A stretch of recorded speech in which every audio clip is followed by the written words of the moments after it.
세상에 없는 것을 처음으로 만들어낸 사람들, 그들의 공통점이 있습니다. 대부분 글을 남기지 않습니다. 예수님도 글을 남긴 적이 없습니다. 또 불교의 시타르타도 글을 남긴 적이 없습니다. 서양 철학의 시조라고 꼽히는 그 소크라테스도 글을 남긴 적이 없습니다.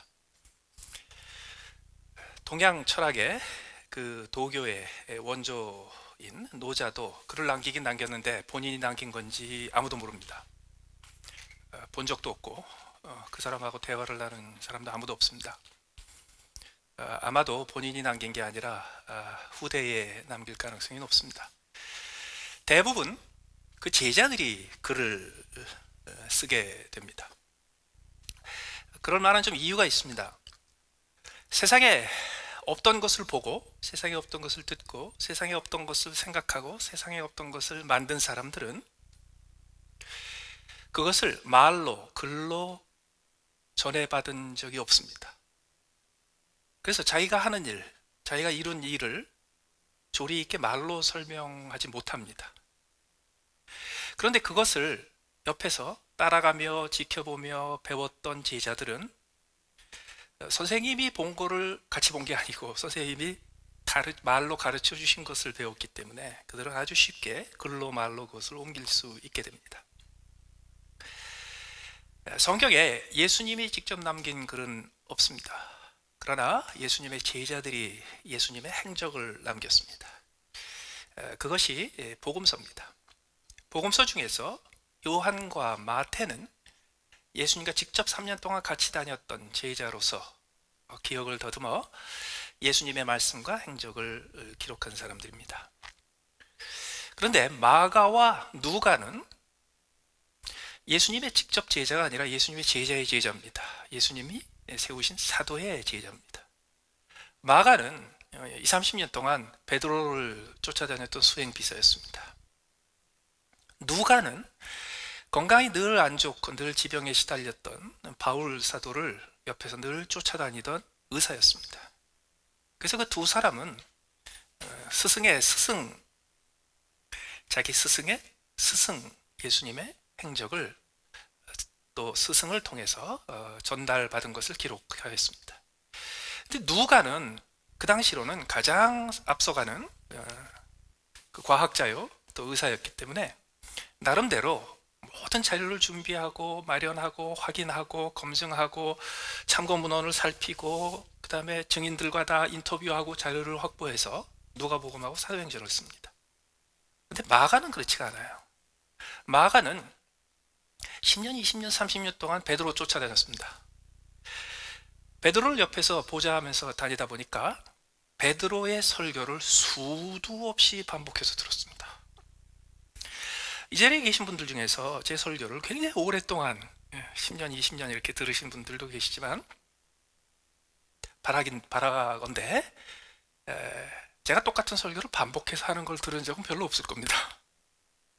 그런데 베드로를 쫓아다녔던 마가는 가는 곳마다 전도할 때마다 새로운 교회에 갈 때마다 새로운 회중을 만날 때마다 베드로가 늘 반복해서 얘기했던 나사렛 예수에 대한 설교를 수백 번, 수천 번 반복해서 들었을 겁니다. 그래서 마가는 나름대로 조사한 내용을 기록한 게 아니라 베드로가 설교 중에 얘기했던 것들 중에 예수님의 하신 말씀, 예수님의 행하셨던 행적들을 기록을 했습니다. 그래서 마가복음은 조금 순서가 없습니다. 시간 순서가 아닙니다. 중요한 순서고 논리적인 순서로 되어 있습니다. 이번 기회에 몇 주간 동안에 마가복음을 좀 살피는데요. 우리 마가복음을 살피는 방법들이 여러 가지가 있지만 뭐 장별로 이렇게 쭉 돌아갈 수도 있고 시간별로 돌아갈 수도 있고 주제별로 갈 수도 있지만 이번에는 특별히 마가복음에 나오는 사람들의 집단, 예수님과 만나고 예수님과 서로 교류하고 예수님과 상관했던 사람들의 집단들을 하나씩 좀 살펴보고자 합니다. 마가복음에서 가장 많이 언급되는 사람들은 물론 사도들이고 제자들이지만 사도들과 제자들만큼이나 많이 언급되는 사람들이 바리새인들입니다. 굉장히 많이 등장합니다. 바리새인들과 같이 종종 엮어서 동시에 등장하는 사람들이 있습니다. 서기관들이고 제사장들이고 대제사장들이고 사두개인들입니다. 모두 묶어서 그 당시에 종교 지도자들입니다. 놀랍게도 마가복음에서 예수님과 가장 많이 부대꼈던 사람, 예수님이 가장 많은 가르침을 남겼던 사람들이 사도들일 뿐만 아니라 이 바리새인들과의 관계에서 많은 것들이 기록으로 남게 됐습니다. 그래서 아주 중요한 집단입니다. 글을 살펴보면 거기에 상대 역할이었던 예수님이 어떤 분이신지도 더 자세히 상세히 들여다볼 수 있습니다. 특별히 오늘 본문에 바리새인들 등장하죠. 오늘 본문에 예수님께서 바리새인에 대해서 경고하십니다. 15절에 보시면 예수께서 경고하여 이르시되 삼가 바리새인들의 누룩과 헤롯의 누룩을 주의하라. 그것이 예수님께서 바리새인들에 대한 모든 가르침을 담아서 제자들에게 한마디로 경고하고 주의시키고 지시하시고 경계하신 내용입니다. 바리새인들과 관해서 너희들은 한 가지 해야 될 일이 있다. 바리새인들의 누룩과 헤롯의 누룩을 주의하라. 왜 그러셨습니까? 도대체 누룩이 어떤 겁니까? 누룩은 성경에 마가복음뿐만 아니라 여러 군데서 언급됩니다. 마가복음에서는 구체적으로 그것이 무엇인지 말하지 않지만 똑같은 내용이 담겨져 있는 마태복음에서는 바리새인들과 사두개인들의 교훈을 삼가라는 것으로 설명이 되어 있습니다. 그래서 이 누룩은 사두개인들과 바리새인들의 교훈입니다. 더 나아가서 누가복음에는 바리새인들의 누룩을 다시 한번 언급하면서 바리새인들의 누룩, 곧 외식, 위선을 주의하라고 설명을 붙입니다. 그래서 바리새인들의 누룩은 위선입니다. 그런데 이게 왜 그렇게 중요합니까? 왜 예수님께서 아주 구체적으로 바리새인들의 누룩을 주의하고 경계하고 조심하라고 지시를 하셨습니까? 이유가 있어요. 누룩의 성질 때문에 그렇습니다. 누룩은 뭔가요? 누룩은 먼지 알갱이만한 조그마한 누룩이 떡반죽에 빵 반죽에 딱 떨어져도 하루 이틀 지나면 온도가 맞고 습도가 맞고 이게 다 조건이 맞으면 먼지 알갱이만한 누룩 하나 가지고도 빵 덩어리 전체의 성질이 바뀔 수 있기 때문입니다. 그래서 예수님께서 천국에 대해서 설명을 하실 때 누가복음 13장 21절에서 이렇게 얘기하셨어요. 천국은 마치 여자가 가루 서말 속에 갖다 넣어 전부 부풀게 한 누룩과 같다. 심지어는 바울 사도는 고린도전서 5장 6절에서 쓸데없이 자존심을 가지고 자만심을 가지고 자기가 높다고 여기면서 별것도 아닌 거 가지고서 폼 잡고 자랑하는 사람들한테 적은 누룩이 온 덩어리에 퍼지는 것을 알지 못하느냐. 우리 안에 있는 쓸모없는 자존심과 자만감과 소위 말하는 쫀심이 자랑으로 나오면서 그것이 작은 누룩으로 온 덩어리에 퍼지는 것을 경계합니다. 그게 누룩의 특징이에요. 많이 넣을 필요도 없어요. 어떨 때는 바람에 날려 들어온 조그마한 알갱이 하나 가지고 커다란 덩어리 전체가 성분이 완전히 바뀌게 돼요. 그런데 누가복음하고 비교해보면 아주 흥미로운 대조가 나옵니다. 이 누룩에 예수님께서 얘기하신 천국의 누룩이 있어요. 그리스도의 누룩이 있어요. 그리스도의 제자들, 크리스찬들의 누룩이 있어요.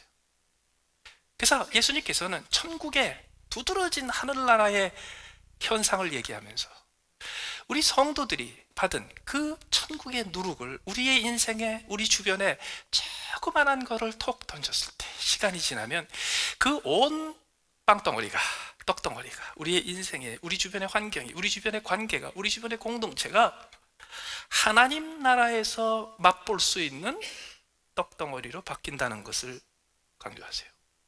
그러나 동시에 예수님께서는요, 바리새인의 누룩도 경계하셨습니다. 누룩이 두 가지입니다. 바리새인들의 누룩이 있고 예수님의 제자들 크리스천들의 누룩이 있습니다. 근데 똑같은 누룩이에요. 그래서 똑같은 현상이 벌어집니다. 조그마한 알갱이 하나 가지고 큰 떡덩어리가 본질이 바뀝니다. 그런데 하나는 아주 맛있는 떡덩어리가 되고 하나는 먹지 못할 떡덩어리가 됩니다. 여기서 우리가 이 두 가지 누룩을 좀 비교해 볼 수 있어야 합니다.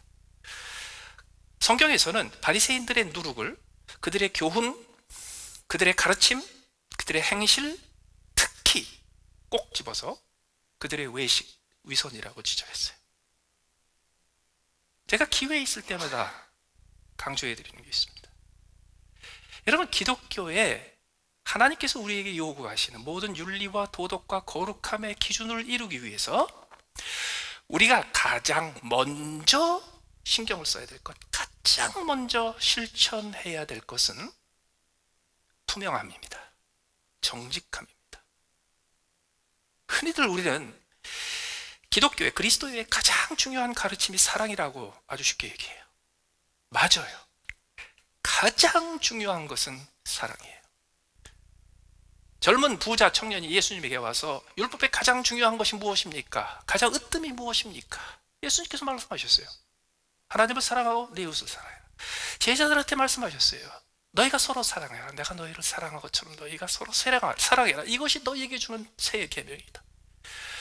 우리에게 가장 중요한 것은 하나님을 사랑하고 주님께서 우리를 사랑하신 것처럼 형제를 사랑하는 겁니다. 맞습니다. 그러나 그것이 가장 큰 계명이지만 가장 먼저 해야 될 계명은 아닙니다. 가장 먼저 해야 될 계명이 뭔지 아세요? 정직함입니다. 투명함입니다. 예수님께서는 3년 동안 공생애를 사시면서 사랑 없는 것 때문에 슬퍼하고 안타까워하고 분노하신 적이 없습니다. 이 세상에 사랑과 긍휼이 없으므로 예수님께서 가슴 아파하신 적이 없습니다. 이 세상에 잔인함과 잔혹함과 무자비함을 가지고 불의를 행하고 그리고 정의를 깨트리는 사람들을 향하여 예수님께서 드러내게 분노하신 적이 없습니다. 어쩌다가 사람들이 예수님한테 쫓아왔어요. 자기의 인생에 벌어지는 불공평, 자기가 억울하게 당한 것, 자기가 당한 그 부정의를 예수님한테 와서 호소했을 때 예수님께서 대놓고 거절하셨어요. 나는 너희들의 재판관이 아니야. 나한테 그런 거 요구하지 마라. 그런데 예수님께서는 하여튼 눈앞에 나타났다 그러면 발칵 터진 게 있습니다. 바리새인들의 위선입니다. 바리새인들의 외식입니다. 위선, 외식이 뭔가요? 속은 아닌데 겉이 다르다는 거예요. 회칠한 무덤이라고 했죠. 속에는 냄새나는 더러운 것이 가득 차 있는데 겉에는 하얗게 예쁘게 꾸민 회칠한 무덤과 같다. 그거 예수님께서 한 번 말씀하시고 지나신 게 아니에요. 예수님은 눈에 보이면 그거를 그냥 지나가지를 못하셨어요. 영어로 그거 pet peeve라고 그러죠. 그냥 못 지나가는 거. 예수님께서 3년 내내 그렇게 하셨기 때문에 결국은 그것 때문에 예수님께서 돌아가십니다. 그것 때문에. 왜 그렇게 하셨습니까? 우리에게 가장 먼저 실천해야 될, 가장 앞서서 실천해야 될 덕목을 강조하시기 위해. 그게 뭐예요? 투명한 거예요. 우리가 바리새인의 누룩을 거부하고 예수님의 누룩을 가지고 우리의 인생이 하늘나라에서 만들어진 떡덩이처럼 아름답고 완벽하게 부어지고 맛있게 이게 숙성하려면 예수님의 누룩이 필요합니다. 그러면 예수님의 누룩은 어떻게 우리가 얻을 수 있습니까? 정직해야 돼요. 투명해야 돼요. 정직하고 투명한 것의 의미가 뭔가요?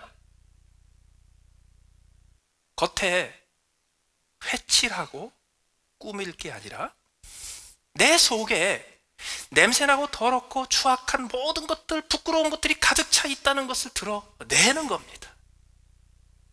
그리스도인들이 지켜야 될 가장 첫 번째 교훈은 바로 이거예요. 정직하고 투명한 거예요.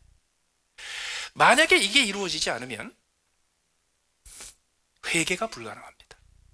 하나님 앞에서 회개가 불가능하고 사람들 앞에서 미안하다, 죄송하다, 내가 잘못했다라는 말을 꺼낼 수 있는 게 불가능해져요. 그렇기 때문에 그 누룩의 가장 중요한 특징이 바로 이거예요. 감추는 것, 숨기는 것.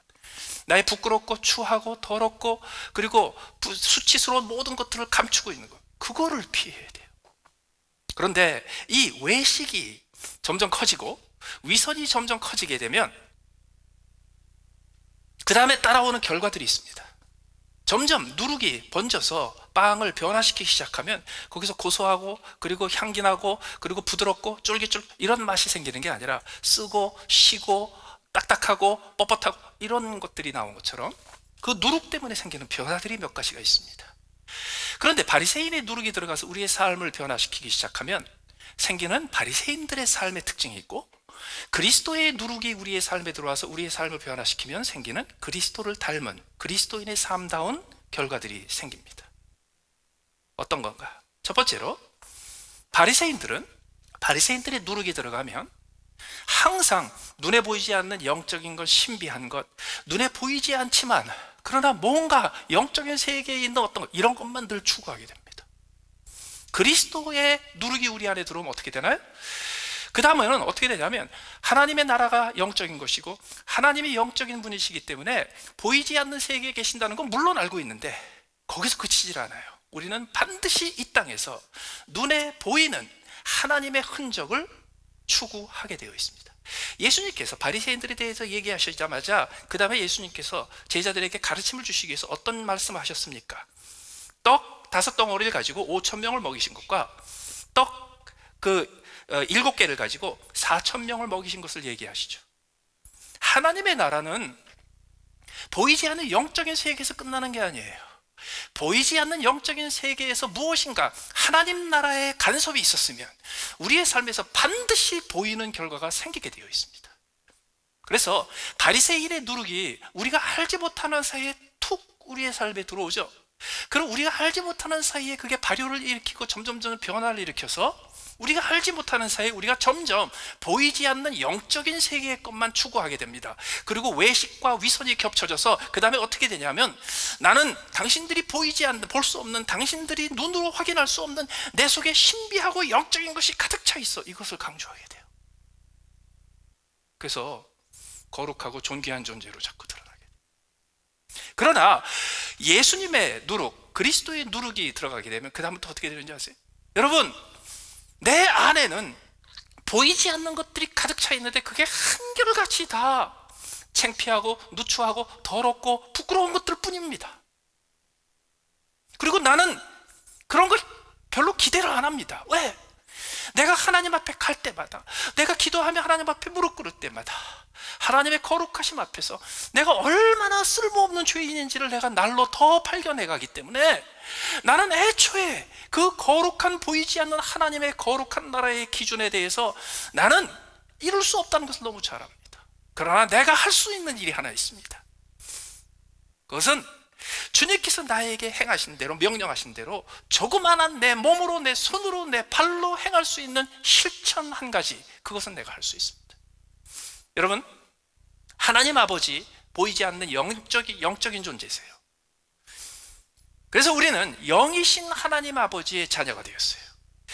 그러나 영이신 하나님이, 보이지 않는 하나님이 우리의 아버지라고 해서 우리에게 벌어지는 모든 일들이 신비하고 보이지 않는 것에서 머무르면 안 됩니다. 우리는 하나님 아버지의 자녀이지만 하나님 아버지의 제자는 아닙니다. 우리는 하나님 아버지의 자녀이고 아들이고 딸이지만 우리는 예수 그리스도를 따르는 제자입니다. 그렇기 때문에 하나님 아버지 보이지 않는 하나님만 찾고 있으면요, 보이지 않는 것만 추구해요. 그런데 보이지 않는 것을 추구하면서 보이지 않는 것이 내 속에서 이루어졌다는 것을 꾸며내는 거 굉장히 쉬워요. 내가 보이지 않는 영적인 수준이 굉장히 높다는 것을 꾸며내는 게 아주 쉬워요. 꾸며내기가 쉬워요. 바리새인들이 한 게 그거예요. 그러나 하나님이 영적인 존재에서 그치지 않고 그분이 이 땅에 육신을 입고 오셨어요. 이 땅에 33년 동안 사셨어요. 이 땅을 디디시고 이 땅에서 일하시고 노동하시고 이 땅에서 먹고 자고 마시면서 이 땅에서 동생들과 자기의 부모들을 섬기면서 이 땅에서 구체적으로 사셨어요. 따라서 우리는 영이신 하나님 아버지 자녀인 동시에 이 땅에 몸을 입고 육신을 입고 이 땅에서 성육신을 하셔서 이 땅을 나하고 똑같이 사셨던 그분의 제자이기 때문에, 우리는 그분을 따라가는 사람들이기 때문에 우리는 그분이 행하는 대로 이 땅에서의 일을 해야 돼요.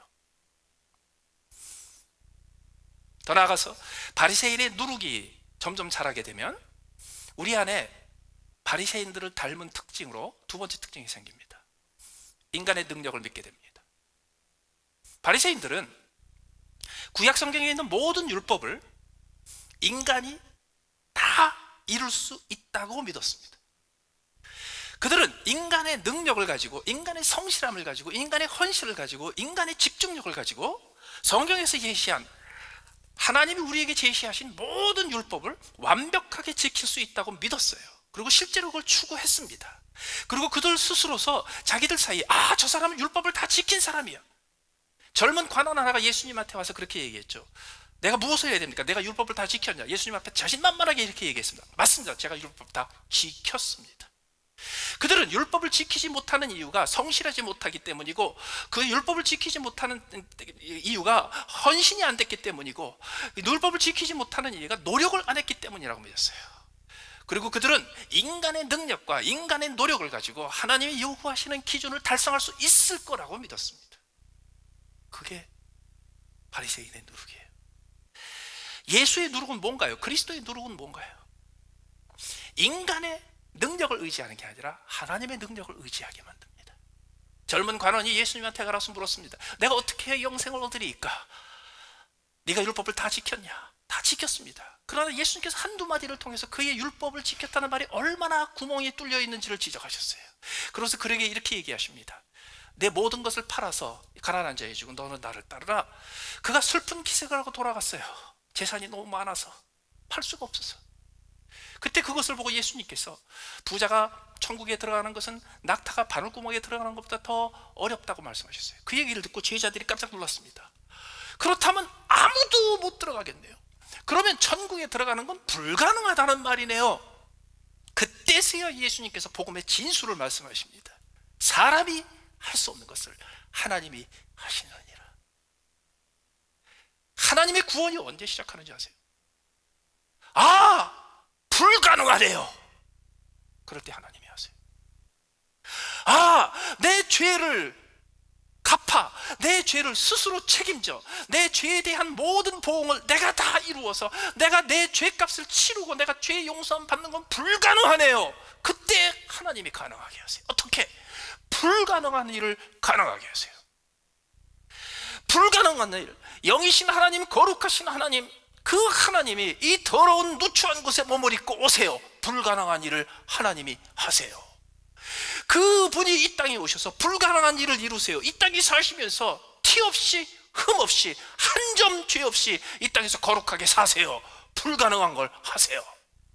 그리고 있을 수 없고 불가능한 일을 그분이 또 이루세요. 어떻게? 하나님이 죽으세요. 그걸 통해서 하나님께서 불가능한 일을 하세요. 이 세상의 모든 죄인들이 하나님 앞에 나와 회개하고 예수 그리스도의 공로에 의지하기만 하면 모든 사람들의 죄를 용서해 주시고 하나님의 자녀로 받아주세요. 그게 하나님의 가능이에요. 어디서 시작하냐고요? 불가능하네요. 내가 할 수 없네요. 내가 이건 도저히 할 수가 없네요. 그때서야 하나님이 간섭하세요. 오늘 본문에 보시면 예수님께서 제자들한테 가르치시면서 이렇게 이야기하시죠. 내가 떡 5개를 5,000명에게 떼어줄 때에 그때 어떻게 됐어요? 5,000명, 남자만 5,000명이고 여자를 애들까지 합쳐서 한 2만 명이 먹었잖아요. 초자연적인 기적이죠. 갑자기 이 푸드 딜리버리 트럭이 와가지고서 쫙 나눠준 거 아니에요. 예수님께서 띄워주셨어요. 근데 5조각에서 띄워주는데요, 몇만 개가 나왔어요. 초자연적인 기적이죠. 내가 또 7개를 4,000명에게 떼어줄 때 조각 몇 광지를 거뒀냐? 예수님께서 떡이 이만한 큰 7개가 아니고 손바닥만한 떡 7조각을 가지고서 수천 개로 띄워주셨어요. 자, 여기서 우리 한 가지 또 재밌는 걸 발견해야 합니다. 예수님께서 여기서 기적과 관련되는 단어를 안 쓰십니다. 떼어줄 때라는 말이 뭐냐 하면 웨이터가 와서 떡을 잘라주다 이런 뜻입니다. 내가 음식을 배식할 때 이 뜻입니다. 여기에 영적인 단어가 들어가지 않고 초자연적인 단어가 들어가지 않고 기적적인 단어가 들어가지 않아요. 그래서 여러분, 바리새인의 누룩이 점점 이렇게 박힌 사람들은요, 어디 가서 아픈 자를 위해서 열심히 기도하고 그 사람 병이 낫잖아요. 아, 성령께서 고쳐주셨습니다, 이런 소리를 쉽게 합니다. 그러나 나사렛 예수 그리스도의 누룩이 점점 그 안에서 퍼지는 사람은 어떻게 하는지 아세요? 가서 예수님의 말씀에 의지해서 손을 얹은 즉 나음을 얻고 손을 얹은 즉 귀신이 쫓겨났을 때 성령께서 역사하셔서 귀신이 물러났습니다, 이런 소리 안 합니다. 어떻게 얘기하는지 아세요? 제가 손 얹어서 기도했더니 나았어요, 이렇게 얘기해요. 그렇게 얘기해요.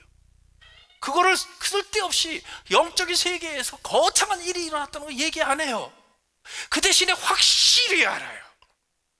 뭘 알아요? 이것은 절대로 인간이 할 수 없는 일이라고. 지금 내가 더 열심히 하면, 더 성실히 하면, 더 노력하면 할 수 있는데 내가 그렇게 못했기 때문에 못한 거야, 이 수준이 아니에요. 내가 지금까지 살아온 것에서 내가 노력했던 그 노력에 1000배, 10,000배, 1,000,000배를 해도 절대로 불가능한 것, 절대로 이룰 수 없는 것, 인간으로서는 아무리 애를 써도 이룰 수 없는 것 하나님께서 하세요. 이게 그리스도의 누룩의 결과예요. 그걸 매일매일 체험해야 돼요. 우리의 삶 속에서 하나님, 이거는 인간적으로 불가능한 일입니다. 그런데 하나님이 하셨군요. 이게 누룩이 점점 변해져가지고 떡덩어리 전체가 변하는 것처럼요, 우리의 삶의 곳곳에 그 누룩의 흔적을 발견할 수 있는 것, 그게 그리스도인의 성숙이에요. 세 번째가 있습니다. 바리새인의 누룩이 들어가면요, 항상 모든 것을 자기 걸 만들어. 항상 모든 것을 자기 걸 만들어요. 바리새인의 누룩이 들어가면은요, 기독교가 완전히 변질돼서 기독교의 외형을 가지고 있지만 아주 잡스러운 무당 종교가 됩니다. 어떻게 되는지 아세요? 기독교의 이 그리스도의 누룩이 아니라 바리새인의 누룩이 들어가면 항상 자기 능력을 고취시킵니다. 예를 들어 기도 같은 경우도 그래요. 기도를 많이 하면 그 기도가 바리새인의 누룩에 들어가지고서 기도라는 떡덩어리를 변질시키면 그 다음에 어떻게 되냐면 점점 기도를 하면 할수록 내가 능력이 커져. 기도를 하면 할수록 내가 영적으로 강건해져요. 기도를 하면 할수록 내가 더 강력한 영적인 하나님의 자녀가 돼. 내가 기도를 하면 할수록 영적인 능력이 내게 더 채워지고, 기도를 하면 할수록 내게 영적인 건강과 영적인 거룩함의 수준이 높아져요. 이게 바리새인의 누룩이에요. 예수님의 누룩이 기도에 들어가면 어떻게 되는지 아세요? 기도를 하면 할수록 와, 내가 이 수준밖에 안 됐구나, 이걸 깨달아요. 기도를 하면 할수록 내 능력이 이거밖에 안 됐구나, 이걸 더 깨달아요. 기도를 하면 할수록, 그래서 어떻게 되냐면 하나님이 도와주시지 않으면 저는 아무것도 못하겠어요. 이게 그리스도의 누룩이 부풀린 기도예요. 그럼 어떻게 되는지 아세요? 바리새인의 누룩이 점점 우리의 삶을 부풀리면요, 모든 것이 내 것이 돼요. 하나님의 능력도 내 거고, 예수님의 능력도 내 거고, 예수님의 이름도 내 거고, 예수님의 권세도 내 거고, 예수님의 영광도 내 거고, 예수님의 나라도 내 거고, 다 내 거예요. 그리고 안 놓쳐요. 다시 말해서 하나님의 영광과 하나님의 권세와 하나님의 모든 축복을 내 것을 만들기 위해서 사용을 해요. 그러나 그리스도의 누룩이 들어가서 점점 그의 삶이 그리스도의 누룩으로 바뀌어 가잖아요. 그럼 어떻게 되는가? 하나님이 내게 주신 모든 것들은 자격 없는데 나한테 잠시 맡기신 것에 불과하다는 것을 알아요. 그리고 그 다음부터는요, 빨리빨리 나눠줘. 이건 내 거 아닌데, 내 거 아닌데, 이건 내 거 아닌데. 하나님이 잠시 나를 높여주셨지만 이 영광은 내 것이 아닌데 하나님 앞에 돌려요. 하나님이 잠시 나에게 재물을 맡기셨지만 이건 내 것이 아닌데, 내가 이거 받을 자격이 없었는데 그걸 빨리 사람들한테 나눠줘요. 그래서 바리새인의 제자냐 예수님의 제자냐 어디서 출발하는지 아세요? 5,000명이 배고픈 거 알았을 때 각자 사 먹게 하십시오, 이게 바리새인의 누룩이에요. 그리스도의 누룩은 어떻게 돼? 5,000명이 점심을 거르고 있었을 적에 그리스도의 누룩이 딱 들어가면 그 다음부터 어떻게 되냐? 우리가 먹여야 되겠구나. 근데 우리가 어떻게 먹여? 능력이 없어요. 당연히 능력이 없지. 그러니까 하나님이 도와주셔야죠. 이게 바로 하나님이 도와주셔야만 가능한 일이야. 그리고요, 하나님, 나 5,000명 먹이게 해주십시오. 이게 그리스도의 누룩이에요. 그래서 그때부터 시작해가지고 자기 것을 점점 확장하는 것이 아니라 자기 것을 점점 내어주면서 다른 사람의 것을 채우기 시작해요. 지금부터 100년 전에서 200년 전 사이 약 100년 동안 한반도에 들렀던 선교사들이 엄청나게 많습니다. 우리가 기억하는 한반도에서 자리 잡고 선교했던 사람들 말고 조선이라는 땅, 일본과 조선과 중국이 어떻게 선교가 가능할지를 알아보려고 전 세계 곳곳의 모든 교회들이 탐사 여행, 탐색 여행으로 보낸 선교사들이 수백 명이 됩니다. 그들이 남긴 기록이 어마어마하게 많습니다. 그 기록들을 열심히 본 적이 있어요. 그들이 공통적으로 했던 말이 있습니다. 그들이 조선에 들어가서 어떨 땐 몇 달, 어떨 땐 1년, 2년 동안 조선이라는 나라를 샅샅이 살폈습니다. 그들을 한결같이 놀라게 만든 일이 있었어요. 그 당시 조선을 통치하고 지배하고 있었던 통치 계층들이 어떤 사람들입니까? 왕족들이고 그 왕족에서 한 명씩 돌아가면서 맡았던 왕들이죠. 그리고 그 왕의 주변에서 그 통치를, 조선 통치를 했던 왕가들이 있죠. 그리고 그 왕가들이 세웠던 정승들이 있고 그 여러 가지 그 관리들이 있죠. 그 관리들도요, 대충 500년 동안에 인척 관계가 맺어져 가지고 다 사돈들이에요. 그들이 정치를 맡고 국가를 이끌어 가는데 외부에서 온 사람들이 볼 때 너무너무 놀랄 일이 있었어요. 국가의 위기가 닥쳤을 때 그 나라를 통치하던 사람들이 결정을 내릴 때 그 결정의 기준이 뭐였었냐 하면 국가의 이익이 아니었어요. 자기 집안의 이익이었지. 자기 가문의 이익이었지. 나라를 반쪽에 내서 다른 나라에 줘버려도요, 자기 가족이 가지고 있고 자기 가문이 가지고 있고 자기 일족이 가지고 있는 권력을 잃지 않으면 괜찮은 거예요. 심지어는 그들이 압록강을 벗어나고 두만강을 벗어나서 중국 땅에 가 있어도요, 자기들의 왕권을 놓치지 않고 있었으면 괜찮은 거예요. 그게 너무너무 이상했어요. 국가를 위해서, 민족을 위해서, 백성을 위한 거 하나도 없고 자기의 가족, 자기의 친족, 자기의 정파의 이익만 가지고서 모든 것을 결정한 거예요. 그 전통이 지금까지 남아 있습니다. 국가의 이익을 우선하지 않습니다. 백성의 이익을 우선하지 않습니다. 자기의 정파의 희생을 끝까지 포기하지 않습니다. 자기 희생을 절대로 하지 않습니다. 포기하지 않고 자기가 붙잡고 있는 것을 절대로 놓치지 않습니다. 바리새인의 누룩이에요. 그리스도인의 누룩은 어떤 겁니까? 손해봐도 내어줍니다. 왜? 그 빈자리를 하나님이 또 채워주세요. 다 털털털털 털었는데요, 하나님께서 그 빈 곳간을 다시 채워주세요. 하나님이 무한한 자원을 가지고 내가 하나님의 기뻐하시는 일을 할 때 하나님이 빈자리를 다시 채운다라는 믿음이 있어요. 그래서 내어줍니다. 5,000명을 모이고 4,000명을 모입니다. 마지막으로 바리새인이 누룩에 들어가면요, 세는 걸 잘해, 카운트하는 걸 잘해요, 헤아리는 걸 철저히 해요. 바리새인들은 어떻게 주장했는지 아세요? 예를 들어서 보리를 수확하잖아요. 그럼 보리에 수확한 거에 11조를 내야 되잖아요. 그럼 11조를 어떻게 계산합니까? 무게로 계산해요? 부피로 계산해요? 되로 계산해요? 말로 계산해요? 푸대로 계산해요? 바리새인들이 어떻게 가르쳤는지 아세요? 수확한 모든 보리를 세야 된다고 가르쳤어요. 그걸 다 세야 돼요. 그래서 하나 둘 셋 넷 다섯 여섯 일곱 여덟 아홉 하나 둘 셋 넷 이렇게 세서 보리를 11조를 내라고 가르쳤어요. 그리고 자기들은 그렇게 했어요. 그런데 백성들이 어떻게 그걸 합니까? 그러니까 어떻게 되냐면 온전한 11조를 바치는 건 자기들밖에 없어요. 백성들 전체 다 대충 바치는 거예요. 그래서 대충 바치는 거는 항상 욕먹을 짓이에요. 완벽하게 세워야지 율법을 지키는 거예요. 그래서 모든 것을 철저하게 완벽하게 세는 것 시작하면 바리새인이 됩니다. 예를 들어서 오늘 예수님께서 5,000명 먹이는 거, 4,000명 먹이는 거 얘기하셨죠? 예수님께서 뭐라고 하셨어요? 내가 떡 5개로 5,000명을 떼어줄 때 조각 몇 바구니를 거두었느냐? 12입니다. 내가 떡 7개를 가지고 4,000명에 떼어줄 때 조각 몇 광주를 가두었느냐? 7입니다. 자, 예수님께서 내가 떡 5덩어리, 떡 5덩어리 큰 거 아니에요? 요만한 거. 떡 5덩어리를 가지고 5,000명을 먹인 다음에 떡 몇 개가 남았느냐? 안 물으셨어요.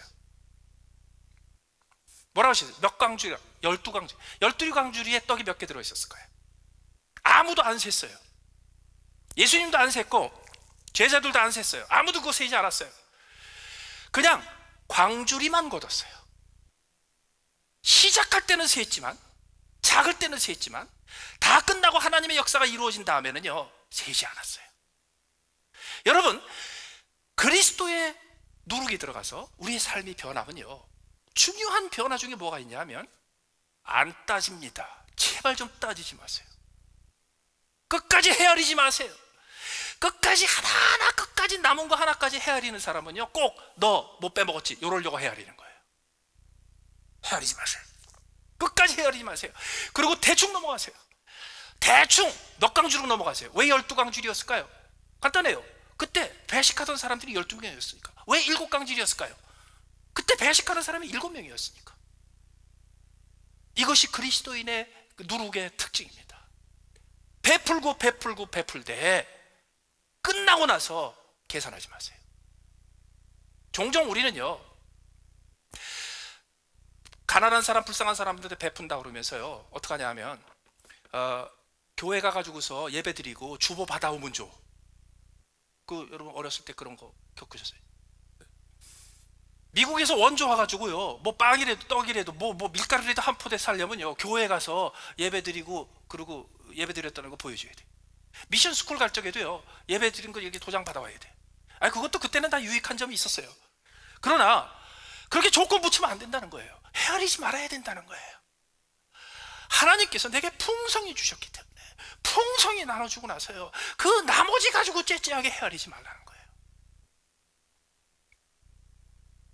여러분, 누룩, 효모라고 합니다. 누룩에서 효모를 채취합니다. 이스트 효모입니다. 빵에 넣는 이스트 이렇게 가게 가서 사시죠? 그거 전부 특허로 등록돼 가지고 보호받고 있는 거 아세요? 그래서 가게 가서 산 그 효모를 가지고 집에서 이스트 배양해 가지고 팔죠. 그거 수당해요. 지적 재산권으로 보호된 거예요. 그래서 한국에서 빵 만들 때 파는 쓰는 모든 효모 이스트는 외국산입니다. 국산이 없습니다. 그거를 어떻게 잘 배양해 가지고서 키워서 만들잖아요. 그러면 그 지적 재산권 지냅니다. 그거 다 사서 써야 돼요. 그래서 한국에 정식으로 등록된 토종 효모 이스트가 없었습니다. 파리바게트를 운영하는 SPC 그룹에서 어마어마한 돈을 들여가지고 10년인가 20년 동안 투자를 해서 한국의 전국에 2,000군데를 방문해서 2만 가지의 샘플을 채취해서 거기서 한국 토종 이스트를 최초로 몇 년 전에 등록했습니다. 그걸 가지고 만드는 게 파리바게트 빵입니다. 이게 파리바게트 선전하는 건 아니고 워낙에 한국 최초예요. 그런데 이 파리바게트에서 발명한 한국 최초의 토종 이스트를 넣고 만든 빵이 원래 유럽에서 전통적으로 오랫동안 사용하던 효모보다 훨씬 더 뛰어나대요. 훨씬 더 쫄깃쫄깃하고 훨씬 더 촉촉하고 훨씬 고소하고 단백질 성분이 훨씬 더 많고 훨씬 맛있대요. 수준이 굉장히 높아요. 우리에게도요, 하나님께서 하나님 나라의 토종 효모균을 우리한테 주셨어요. 이거 지켜야 돼요. 이거 지키려면 어떻게 되는지 아세요? 그 효모를 만들려면, 토종 효모를 만들려면 어디서 만드는가? 무균실에서 만듭니다. 완벽한 청정한 환경, 외부에서 먼지 하나도 들어가지 않는 무균실에서 만듭니다. 하나님이 우리에게 주신 효모를 가지고 하나님이 기뻐하시는, 하나님 입맛에 딱 맞는 쫄깃쫄깃하고 고소하고 아름다운 빵을 만들려면요, 우리가 철저하게 외부에서 들어오는 것을 차단해요. 뭘 차단해요? 바리새인의 누룩을 차단해야 돼요. 이걸 차단하려면 어떻게 해야 돼요? 끊임없이 예수님께서 말씀하신 대로 매일매일 주의하고 삼가해야 돼요. 어떻게? 내가 지금 하는 행동 중에서 바리새인의 누룩의 흔적을 보여주는 행동이 있는가 확인해야 돼요. 그리고 빨리빨리 고쳐나가야 돼요. 은혜의 원리에 따라, 베푸는 원리에 따라, 자격 없는 자가 은혜로 구원받은 그 기본적인 원리에 따라서 투명하게 살고, 그리고 하나님께서 내게 주신 구체적인 것들을 실천하면서 살고, 그리고 내 능력을 의지 않고 매사에 하나님의 능력을 의지하며 내 것을 주장하지 않고 모든 것이 거저받은 것이었기 때문에 거저주는 것이라고 생각하여 끊임없이 헤아리면서 사는 것이 아니라 세지 않고 적당히 넘어가는 삶을 끊임없이 적용해야 돼요. 내가 지금 뭔가를 헤아리고 있다 그러면 바리새인의 균이 탁 들어왔다는 걸 깨달아야 돼요. 한국에 전통적으로 발효식품이 발달되어 있습니다. 누룩이죠. 이 누룩을 가지고 100년 동안 200년 동안 집안에 내려오는 장을 담습니다. 그러면 된장 담그고 고추장 담그고 그걸로 간장 만듭니다. 그러면 그 종갓집 시어머니가 며느리 데리고 종가의 그 장맛을 전수를 합니다. 그래가지고 매주를 어떻게 만들고 어떻게 뜨고 그것을 어떻게 해서 어떻게 고추장을 만들고 어떻게 된장을 만들고 그걸 가지고 어떻게 간장을 만들고 다 보여줍니다. 그리고 집 뒤뜰에 가면은요, 그리고 장독대에 쫙 장독들이 놓여 있죠. 그리고 며느리한테 시킵니다. 어떻게 시켜요? 아침에 일어나면 꼭 수건을 가지고 가서 햇빛 밖에 열어주고, 그리고 독을 다 닦아야 돼요. 그럴 때 젊은 며느리들은 모릅니다. 아니, 이게 독 안에서 익어가는 건데 왜 독 겉을 닦아야 되냐고. 그럴 때마다 시어머니들이 얘기합니다. 그거를 닦아주지 않으면 맛을 다 버린다고. 그걸 닦아줘야지 이 대대로 내려오는 종가의 장맛이 유지가 된다고. 매일매일 닦아줘야 된다고. 옛날에는 그걸 잘 몰랐어요. 최근에 와서 알았어요. 한국에서 만든 이 장독들이 숨을 쉽니다. 고텍스, 물은 막지만 바람은 통하죠. 그거 똑같아요. 이 우리 조상들이 만든 장독이요, 이게 하이텍 고텍스 같아요. 그래가지고 물은 안 새어나가요. 그런데 공기는 통해. 그런데 이 공기가 통할 때요, 아주 미세한 미생물, 세균들, 효모의 조그마한 세포들이 같이 들어갑니다. 그래서 밖에 있는 쓸데없는 수준이 낮은 질이 떨어지는 여기저기 날아다니는 효모균이 조금이라도 들어가서 거기에 침범하잖아요. 그러면 이게 다 엉망이 돼버려요. 그래서 매일매일 바람 세게 해주고 햇볕 밖에 해주고 닦아줘야 돼요. 매일매일. 이걸 게을리하죠. 모르는 사이에 그리스도의 누룩이 아니라 바리새인의 누룩이 들어가요. 그렇기 때문에 우리가 매일매일 닦아줘야 돼요. 그러니까 매일매일 경건하게 살고 매일매일 하나님을 바라고 매일매일 기도 열심히 하고, 이게 또 보이지 않는 것만 하는 거예요. 그렇게 하면 벌써 바리새인의 누룩이 돼. 그게 아니에요. 매일매일 오늘 내가 예수 그리스도의 누룩대로 살기 위해서 실천한 일이 있는가 확인해 봐야 돼요. 오늘 내가 한 일들 위해서 바리새인의 누룩의 결과 때문에 생기는 행동이 있는가 빨리빨리 씻어줘야 돼요. 씻어줘야 돼요. 그렇게 하면 어떻게 돼요? 시간이 지나면 지날수록 우리 인생의 장맛이 익어요. 그거 세댁 혼자서 새로 만들어낸 그런 장맛이 아니에요. 그 집안에 대대로 내려온 묵은 장맛이 고스란히 남게 있어요. 그 묵은 장맛이 어디서 시작됐어요? 하나님 나라의 묵은 장맛, 우리 주 예수 그리스도가 처음으로 맛보게 하셨던 그 장맛이 우리 인생에도 그대로 남겨 있게 돼요.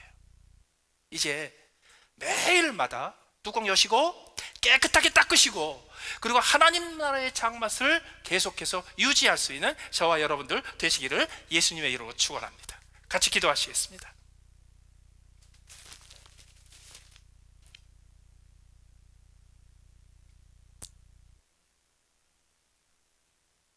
우리 함께 기도하시면서, 하나님 아버지, 내 인생에서 하나님께서 처음 담아주신 가루 서말 속에 갖다 넣어 전부 부풀게 할 기대를 가지고 하나님께서 담아주신 그리스도의 누룩을 잘 지키게 하여 주시옵소서.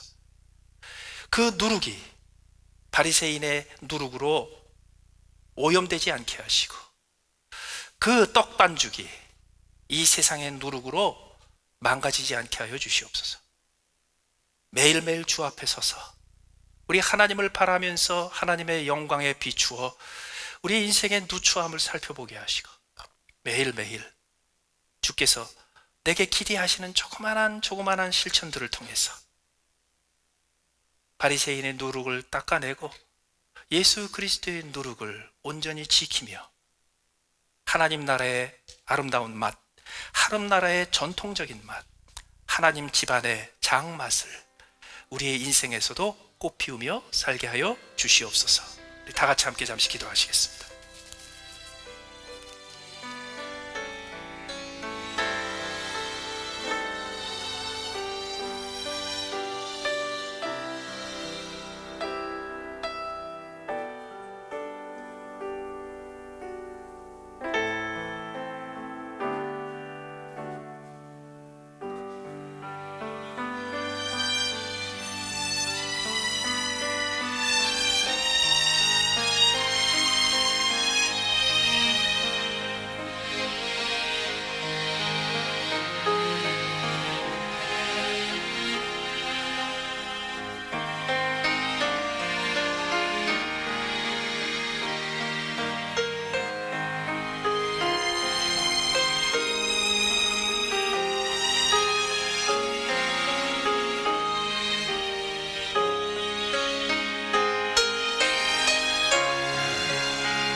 하나님 아버지 은혜를 감사합니다. 우리를 구원하시되 우리의 행한 바 의로운 행위로 말미암지 아니하시고 오직 아버지 하나님의 긍휼하심을 따라 은혜로 우리를 구원해 주신 것을 감사합니다. 은혜로 구원받은 주의 자녀들, 우리의 새 생명에 은혜의 누룩을 심어 주시어서 하나님의 긍휼과 은혜로 우리의 인생이 하나님 나라의 떡반죽이 되게 하시는 것을 감사합니다. 하나님 아버지, 하나님께서 우리에게 심어주신 그리스도의 누룩이 온전히 지켜질 수 있도록 주의 말씀을 따라 온전히 주님 의지하며 걷는 주의 자녀들 되게 하여 주시옵소서. 세상의 누룩, 바리새인의 누룩이 우리의 인생에서 세력을 확보하지 않도록 우리가 매일매일 주의하며 삼가게 하시고 그리스도의 누룩이 바리새인의 누룩을 능히 이길 수 있도록 하나님의 은혜의 긍휼의 길을 따라가게 하여 주시옵소서. 눈에 보이지 않는 헛된 것을 추구하여 헛된 것을 이룬 양 자만하지 않게 하시고 주님을 따르는 자로서 이 땅에 육신을 입고 오신 주님과 함께 이 땅에서 우리의 몸으로 우리의 육신으로 감당할 일들을 감당하게 하여 주시옵소서. 매일매일 하나님의 능력을 의지하여 사람의 능력을 벗어나는 하나님의 능력을 기대하게 하시고 매일매일 공로 없이 자격 없이 은혜 받은 자답게 내 것을 주장하지 아니하고 거저 받은 것 거저 내어주는 삶을 살게 하여 주시옵소서. 매일매일 헤아리며 살지 않게 하시고 주님께서 더 이상 내 인생에 죄를 헤아리지 않으신 것을 기억하게 하시어서 이제 다른 사람에게 나누어 줄 때에도 헤아리지 않으며 넉넉하게 여유 있게 베푸는 저희들 되게 하여 주시옵소서. 이제는 우리 주 예수 그리스도의 은혜와 하나님 우리 아버지의 사랑하심과 성령의 함께하시고 주관하시고 인도하심이 당신의 사랑받는 모든 주의 자녀들의 머리 위에 이제로부터 영원토록 늘 함께 계시기를 간절히 축원하옵나이다. 아멘.